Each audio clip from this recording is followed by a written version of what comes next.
C'est une défaite. Alors on peut dire ce qu'on veut, mais c'est 0 point aujourd'hui.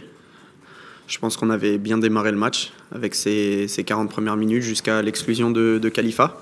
Donc c'est encore plus dommage. Maintenant, on savait à la mi-temps, on s'était dit les choses, qu'il fallait qu'on soit très bien en bloc et qu'on ne prenne surtout pas de but pour pouvoir espérer quelque chose.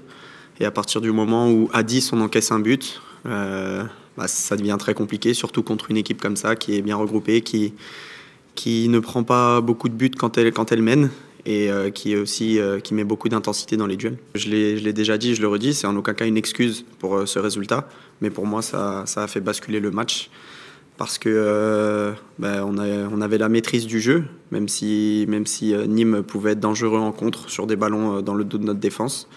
Pour moi, on avait le match en main et on avait montré qu'on avait la possibilité de gagner ce match. Et c'est vrai que c'était difficile en seconde période. Ça fait partie du jeu. Si au bout d'un moment on n'arrive pas à marquer, il faut aussi qu'on se pose les bonnes questions. Parce que si à chaque match, la semaine dernière, contre Rennes, on a dit la même chose, qu'on n'avait pas eu de réussite. Là aujourd'hui, on peut dire qu'on n'a pas de réussite, mais on ne les met pas au fond. Donc il faut qu'on travaille encore plus. Et puis surtout qu'on encaisse moins de buts que l'adversaire. Parce que même si on domine, même si on a des opportunités, au final c'est encore une défaite. Il parle jamais presque après les matchs, du moins très rarement. Et là il ne s'est pas exprimé. Il va s'exprimer la tête froide demain au centre d'entraînement. Il est en colère. Forcément qu'il est en colère, c'est un compétiteur. Nous aussi on est des compétiteurs, on aime gagner les matchs. On n'était pas venu ici pour faire un match nul ni perdre, ça je vous l'assure. Donc forcément on est tous énervés et le coach compris. Je vais pas encore critiquer l'arbitrage. Parce que c'est pas à moi de le faire. Il va faire son autocritique, l'arbitre. Peut-être qu'il avait raison, je vais revoir les images, mais en tout cas pour moi, j'avais pas l'impression que ce soit volontaire, contrairement à ses propos.